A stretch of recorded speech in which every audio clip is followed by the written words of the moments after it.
So today you'll hear a story about a man's revenge. Ola was a beautiful girl. Her wavy copper-colored braids and clear blue eyes attracted the eyes of not only young boys, but also grown men. But she was indifferent to everyone. And Vadium, the only one she wanted to be with, the one she loved with all her heart, once said, "We will never be together. Itriafandiala, I don't want to live in poverty. I will marry a woman who has a house." Vadim did not like the girl at all. He did not love her. He did not know how else to get rid of the annoying Ale. These words of his lover hurt her, but the girl silently swallowed her tears.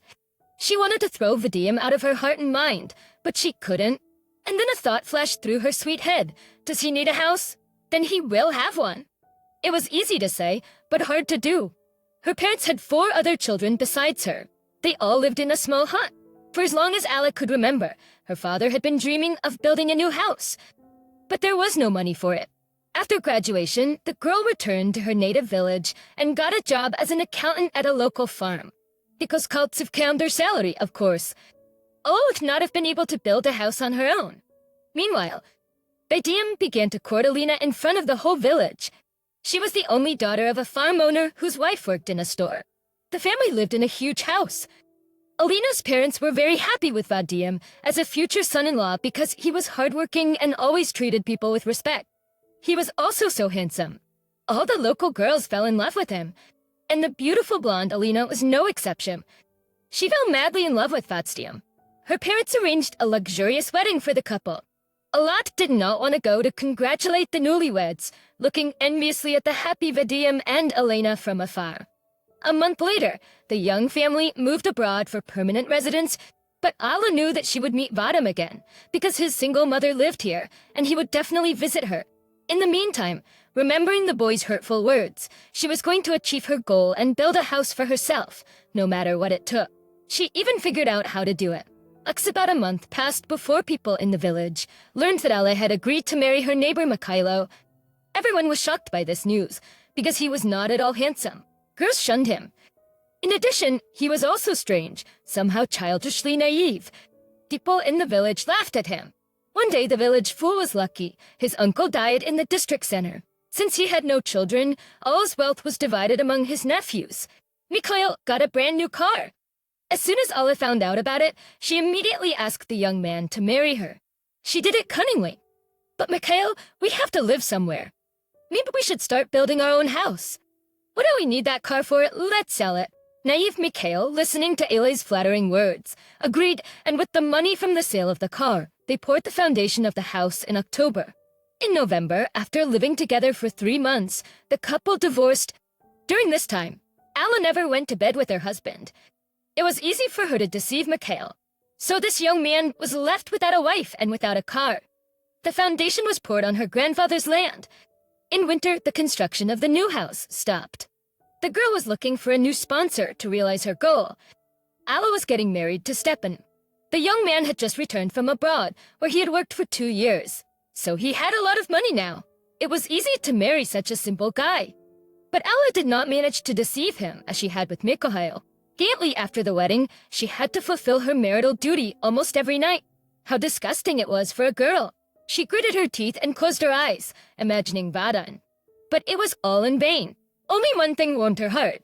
The walls of the house were being built quickly. They were ready in the fall. The roof was incredibly beautiful, made of red tiles. But then Stepan ran out of money, and Ale began to deny him love. He was offended, angry, and started drinking. This was only to the woman's advantage, because a drunken man was very aggressive. One night, she drove him to the point where he hit her. This was a good reason for the divorce. Ale, pleased with herself, kicked her husband out of the house. Stefan apologized and knelt down in front of his wife, but Ala stood her ground. The man divorced and went to work abroad. Ala was very happy when she saw her new home. It was unlike any other, big and spacious. The young woman was already dreaming about how she would arrange the children's rooms on the 2nd floor. All that remained was to install windows and make repairs inside. A lot of guys were courting LA. Over the past few years, she has become even more beautiful. But the girl confidently refused her suitors because she needed a special man to complete the renovation. One day in late winter, she worked late at work. As she was returning home, a car pulled up next to her, driven by Boris, who worked as a forester. How did I forget about him? The girl thought, flirtatiously agreeing to give her a ride home. Boris rarely visited the village, spending more time alone in the forest. Accustomed to female attention, the man easily fell for her tricks. In the spring, Alla got married for the third time. Boris was calm and handsome, but also shy. Perhaps it was with him that the young woman felt most comfortable. Her husband wanted to have children very much, and Alla promised to give birth to him only after the house was renovated. When the house had windows, linoleum on the floor, and wallpaper on the walls, the couple divorced. No one knew how or why. Only then did Boris transfer to a job in another district. But Alla did not lose heart. She finally realized her dream. She built a house. All that was left was to wait for Vadia. The man came to his native village several times with his wife Alina. It is a pity that Alla has only seen him from afar. She would like to look into his eyes when he sees what a nice house she has. Another year passed. Alla did not marry again because there was no longer such a need. She was a housewife and did not even remember the men she'd used for her own purposes. All her thoughts were only about Vidal. Alay recently learns that a young doctor had arrived in their village. Everyone around her was happy to see him, because for several years they had not had a specialist of their own and had to travel to the district hospital. Throughout the day, a long line of villagers lined up at the village outpatient clinic in need of medical care or advice. Surprisingly, not only pensioners but also young girls wanted to see the doctor, because the medical worker was a young and very handsome man. His name was Anton. He had moved to the village from the capital. Aloma was very interested in what prompted him to do this, because there were no prospects for development in the village. She decided to visit him herself to get to know this desperate man better. The next morning, Ali greeted the doctor when she entered his office. He was indeed very handsome, slim and tall. The girl, not taking her eyes off him, sat down on a chair near his desk. Anton looked at the stranger with interest. She was dressed in a red-fitted business suit that emphasized her slender figure with a large bust. The young people met and, feeling mutual sympathy, began to talk. But the topics were not medical at all. Owen knew well how to attract a man, so she tried her best to interest the young doctor. That evening, Anton walked Ayla home. He was impressed by her energy, activity, and of course beauty. She easily and naturally maintained a conversation, was not afraid to sound ridiculous if she did not understand something. Finally, when they reached her home, Alla was pleased to see Anton pleasantly surprised by her place. She invited him to see the house from the inside, and he gladly agreed. He looked at the large and bright rooms with interest, uttering pleasant praises. And Alla continued to talk about all the difficulties of construction, interesting and funny situations. She kept silent only about the fact that she had used 3 men whom she had used for her own purposes. Later, they were having tea and cakes in the kitchen, and Anton told Alla the reason he had moved to the village. In the capital, he had a girlfriend whom he had been dating for 6 years. Just before the wedding, Anton saw with his own eyes how his girlfriend was cheating on him with his best friend. After that, the young man locked up his 3-room apartment and moved here. Ali looked at Anton sympathetically, but the betrayal did not bother her. She was most interested in housing in the capital. 2 days later, Anton stayed with the woman for the night. The next day, he moved in with Ali completely. The girl felt happy because Anton turned out to be a great lover. He also took tender care of her, giving Ali all his love. The man himself did not expect to be able to love someone so quickly and strongly. The young people got married quietly, without guests and celebrations. For Ali, the ceremony was not important. Anton agreed with her because the most important thing for him was a happy life together. Now Alla was a doctor's wife, so she walked in front of her fellow villagers with her head held high.